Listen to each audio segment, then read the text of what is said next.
ಗುರುಭ್ಯೋ ನಮಃ. ಎಲ್ಲ ಜ್ಯೋತಿಷ್ಯ ಬಾಂಧವರಿಗೂ ಈ ಜ್ಯೋತಿಷ್ಯ ಜ್ಞಾನವಾಣಿಯ ಈ ಚಾನಲ್ ಮುಖಾಂತರ ಎಲ್ಲರಿಗೂ ಸ್ವಾಗತವನ್ನು ಬಯಸ್ತೇನೆ. ಎಲ್ಲರಿಗೂ ನನ್ನ ನಮಸ್ಕಾರಗಳನ್ನು ಹೇಳ್ತೇನೆ.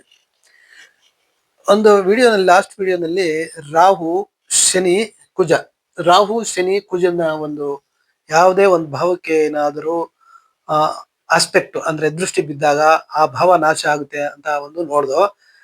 ಅದು ಯಾವುದೇ ಲಗ್ನ ಇರ್ಲಿ, ಅದು ಯಾವ ಭಾವದಲ್ಲೇ ಇರ್ಲಿ, ಆ ಭಾವ ನಿಜವಾಗ್ಲೂ ನಾಶವಾಗುತ್ತೆ. ಅದು ಅದೇ ರೀತಿ ಇವತ್ತು ಇನ್ನೊಂದು ರಾಹು ರವಿ ಶನಿ, ಇವರು ಅಷ್ಟೇ. ಈ ರಾಹು ರವಿ ಶನಿ ಇವರು ನೈಸರ್ಗಿಕ ಪಾಪಗ್ರಹಗಳು. ಅಂದ್ರೆ ರವಿ ಬಂದು ಪಾಪಗ್ರಹ ಅಲ್ಲ, ಇದನ್ನ ಮೊದಲಿಂದ ಹೇಳ್ಕೊಂಡ್ ಬಂದಿ. ರವಿ ಪಾಪಗ್ರಹ ಅಲ್ಲ, ಒಂದು ಕ್ರೂರ ಗ್ರಹ, ಒಂದು ಪ್ರತಿಷ್ಠೆಯ ಗ್ರಹ. ಅವ್ರಿಗೆ ಏನಾದರೂ ಈ ಪಾಪಗ್ರಹಗಳ ಜೊತೆಯಲ್ಲಿ ಇರುವಂತದ್ದು, ಪಾಪಗ್ರಹಗಳ ದೃಷ್ಟಿ ಬೀಳ್ದ್ರು ಅವರು ಅವರು ಅಲ್ಲಿ ಅಫ್ಲಿಕ್ಷನ್ ಆಗೋಗ್ಬಿಡ್ತಾರೆ. ಅಂದ್ರೆ ಅವರು ಪೀಡಿತರಾಗೋಗ್ಬಿಡ್ತಾರೆ ಅಂತ ಅರ್ಥ. ಅವರು ಯಾವಾಗ ಪೀಡಿತರಾಗೋಗ್ಬಿಡ್ತಾರೋ ಅಲ್ಲಿ ಅವ್ರೂ ಒಳ್ಳೆ ಶುಭ ಫಲಗಳನ್ನ ಕೊಡಲ್ಲ. ಈ ರೀತಿ ಇದ್ದಾಗ ನಾವು ಈ ಜಾತಕದ ಮುಖಾಂತರ ನಾವು ಯಾವುದೇ ಒಂದು ಭಾವಕ್ಕೂ ಈ ರಾಹು ರವಿ ಶನಿ ಇವರ ಒಂದು ದೃಷ್ಟಿ ಬಿದ್ರೆ ಯಾವ ರೀತಿ ಆಗುತ್ತೆ ಅಂತ ಒಂದು ಲಗ್ನನ ಇಟ್ಟು ಉದಾಹರಣೆಗೆ ನೋಡೋಣ. ಇದೇ ಮೇಷ ಲಗ್ನ ಅಂತ ಇಟ್ಕೊಳ್ಳೋಣ. ಮೇಷ ಲಗ್ನ ಅಂದ್ರೆ ಇಲ್ಲಿ ಇವನು ಇದು ಪಂಚಮಾಧಿಪತಿ ಈ ರವಿ ನೀಚನಾಗಿ ಸಪ್ತಮದಲ್ಲಿ ಕೂತ್ಕೊಂಡಿದ್ದಾನೆ. ಇಲ್ಲಿಂದ ಸಪ್ತಮ ಆಗುತ್ತೆ. 1 2 3 4 5 6 7 7ನೇ ಮನೆಯಲ್ಲಿ ರವಿ ಕೂತ್ಕೊಂಡಿದ್ದಾನೆ. ಅಂದ್ರೆ ಪಂಚಮಾಧಿಪತಿ ಸಪ್ತಮದಲ್ಲಿ ನೀಚನಾಗಿದ್ದಾನೆ. ಅವನ್ಗೆ ಈ ದಶಮಾಧಿಪತಿ, ಈ ಲಗ್ನಕ್ಕೆ ದಶಮಾಧಿಪತಿ ಮತ್ತು ಲಾಭಾಧಿಪತಿ ಆಗ್ತಾನೆ. ದಶಮಾಧಿಪತಿನೇ ಅಂತ ನಾವು ತಿಳ್ಕೊಂಡಾಗುನು, ಇವ್ ಪಂಚಮಾಧಿಪತಿ ರವಿ ಆದಾಗ ಅವನು ದಶಮಾಧಿಪತಿನೇ ಅಂತ ನಾವು ಇಟ್ಕೊಂಡ್ರು. ದಶಮಾಧಿಪತಿ ಶನಿ ಶತ್ರು ರಾಶಿಯಲ್ಲಿ ಅಂದ್ರೆ ರವಿಯ ಮನೆಯಲ್ಲಿ ಒಂದು ವಾಯುತತ್ವ ಗ್ರಹ, ಶನಿ ಬಂದು ಒಂದು ವಾಯುತತ್ವ ಗ್ರಹ, ಒಂದು ಅಗ್ನಿತತ್ವ ರಾಶಿಯಲ್ಲಿ ಕುತ್ಕೊಂಡಾಗ ಅವನು ಆ ಮಹಾತ್ಮನು ಅಲ್ಲಿ ಪೀಡಿತನಾದ. ಅಂದ್ರೆ ಆ ಭಾವ ಅವ್ರಿಗೆ ಹೊಂದಾಣಿಕೆ ಆಗಲ್ಲ. ಸೊ ಅವರು ಅಲ್ಲಿ ಒಂದು ಅಶುಭ ಫಲಗಳನ್ನೇ ಕೊಡುವಂತವ್ರಾಗಿರ್ತಾರೆ.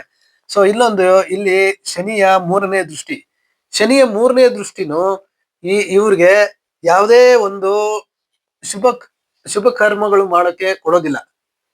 ಯಾಕಂದ್ರೆ ಶನಿ ಮೊದಲೇ ಅವರು ವಿಳಂಬಕಾರಕ,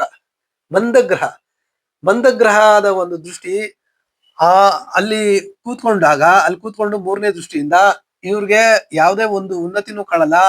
ವ್ಯಾಪಾರದಲ್ಲಿ ಯಾಕೆ ಸಪ್ತಮ ಸ್ಥಾನ ಅಂತ ಹೇಳಿದಾಗ ನಾವು ಬಿಸ್ನೆಸ್ ಅಂತ ಹೇಳ್ತೀವಿ, ಪಾರ್ಟ್ನರ್ಶಿಪ್, ಬಿಸ್ನೆಸ್ ಮತ್ತೆ ವೈವಾಹಿಕ ಜೀವನ ಇವೆಲ್ಲಾನು ಹೇಳುತ್ತೆ. ಎಲ್ಲಾದ್ರಲ್ಲೂ ಇವ್ರಿಗೆ ಅಡೆತಡೆಗಳು ಬರ್ತಾ ಇರುತ್ತೆ. ಇದು ಶನಿಯ ದೃಷ್ಟಿ. ಇಲ್ಲಿ ರಾಹುವಿನ ದೃಷ್ಟಿ, ರಾಹುನು ನವಮ ದೃಷ್ಟಿ ಬಿತ್ತು.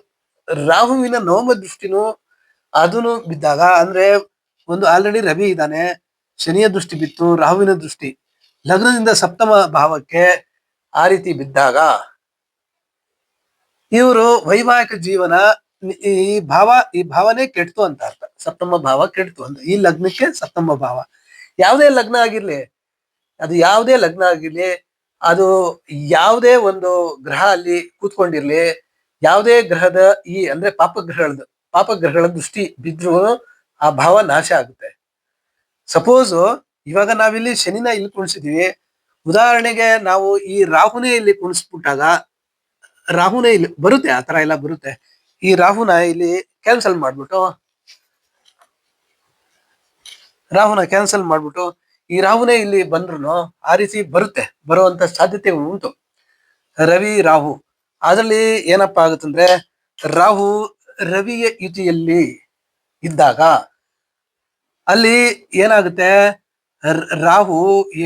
ರಾಹು ಏನಾದರೂ ರಾಹುವಿನ ಡಿಗ್ರಿ ಹೆಚ್ಚಿಗೆ ಇದ್ದು ರವಿಯ ಡಿಗ್ರಿ ಕಡಿಮೆ ಇದ್ದಾಗ, ಇಬ್ಬರ ಅಂತರದ ಒಂದು 5-6 ಡಿಗ್ರಿ ಡಿಫ್ರೆನ್ಸ್ ಇದ್ದಾಗ ರಾಹು ಏನ್ ಮಾಡ್ತಾನೆ, ಆಂಟಿ ಕ್ಲಾಕ್ ವೈಸ್ ಅಲ್ಲಿ ಬರ್ತಾನೆ.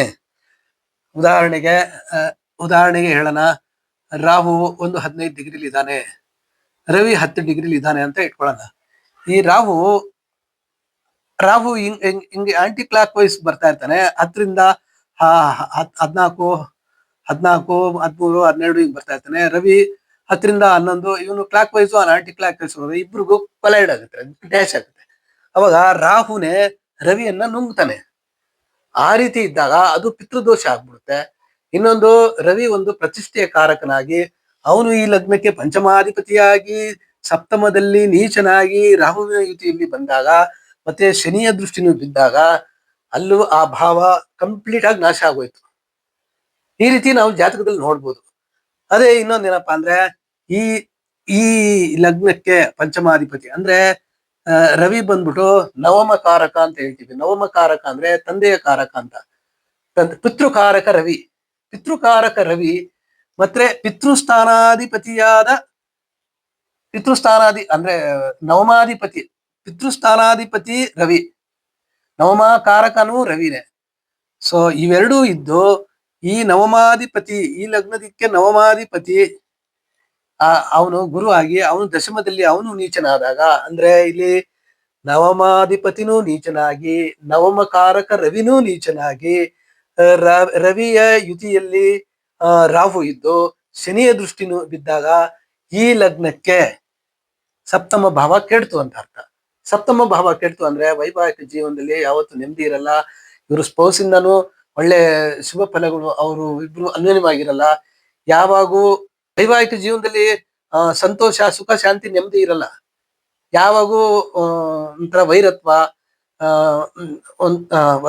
ಇರುತ್ತೆ. ಆಮೇಲೆ ಯಾವತ್ತು ಸಕಾರಾತ್ಮಕವಾಗಿರಲ್ಲ, ನೆಗೆಟಿವ್ ಮೂಡಲ್ಲಿ ಇರ್ತಾರೆ. ಸೊ ಈ ರೀತಿ ಇದ್ದಾಗ ಇದು ಈ ರೀತಿ ಒಂದು ಅವಯೋಗ ಬರುತ್ತೆ. ಇನ್ನೊಂದೇನಪ್ಪಾ ಅಂದ್ರೆ, ಅಟ್ಲೀಸ್ಟ್ ಈ ಭಾವಕ್ಕೆ ಒಂದು ಗುರುವಿನ ದೃಷ್ಟಿ ಆದ್ರೂ ಬಿದ್ದಿದ್ರೆ, ಒಂದ್ ಪಕ್ಷ ಬಿದ್ದಿದ್ರೆ ಸ್ವಲ್ಪ ಓಕೆ ಆಗ್ಬೋದಾಗಿತ್ತು. ಅದೇ ಈ ಗುರು, ಯಾಕಂದ್ರೆ ಒಂದೊಂದು ಜಾತಕದಲ್ಲಿ ನಾವು ಇಲ್ಲಿ ಗುರು ಇದ್ದಾಗ ಒಂಥರ ರಿಸಲ್ಟ್ ಬಂದ್ಬಿಡುತ್ತೆ. ಎಲ್ಲ ನಾವು ಗುರುದು ಈ ಭಾವಕ್ಕೆ ದೃಷ್ಟಿ ಬಿದ್ರೆ ಅವಾಗ ಆ ಭಾವ ಫಲಗಳು ಶುಭಕರವಾಗುತ್ತೆ. ಅಂದ್ರೆ ಅದೇ ಒಂದು ದೊಡ್ಡತನ, ಯಾವುದೋ ಒಂದು ಗುರು ಹಿರಿಯರೋ ಅಥವಾ ದೈವ ಪ್ರೇರಣೆಯಾಗಿ ಅವರಿಂದ ಅವ್ರ ಜ್ಞಾನೋದಯ ಆಗಿ ಅವರು ಒಳ್ಳೆ ಸತಿಪತಿರು ಒಳ್ಳೆ ಇರಕ್ಕೆ ಕಾರಣ ಆಗುತ್ತೆ. ಉದಾಹರಣೆಗೆ ಲಗ್ನದಲ್ಲೇ ಗುರು ಇದ್ರೆ ಅವಾಗ ಏನಪ್ಪಾ ಆಗುತ್ತಂದ್ರೆ, ಅವನು ಪಂಚಮ ಸ್ಥಾನವನ್ನು ನೋಡ್ತಾನೆ, ಪಂಚಮಾಧಿಪತಿಯನ್ನು ನೋಡ್ತಾನೆ, ಸಪ್ತಮ ಸ್ಥಾನವನ್ನು ನೋಡ್ತಾನೆ, ಇವೆಲ್ಲನೂ ನಾನು ನೋಡ್ತಾನೆ. ಇವೆಲ್ಲ ನೋಡಿದಾಗ ಗುರು ಅಲ್ಲಿ ವೈವಾಹಿಕ ಜೀವನ ಸುಖವಾಗಿರಕ್ಕೆ ಅಥವಾ ಬಿಸ್ನೆಸ್ ಅಲ್ಲಿ ಇಂಪ್ರೂವ್ಮೆಂಟ್ ಆಗಕ್ಕೆ ಕಾರಣ ಆಗುತ್ತೆ. ಇಷ್ಟನ್ನ ಹೇಳ್ತಾ ಈ ನನ್ನ ವಿಡಿಯೋನ ಮುಗಿಸ್ತಾ ಇದ್ದೀನಿ. ಜೈ ಶ್ರೀ ಕೃಷ್ಣ.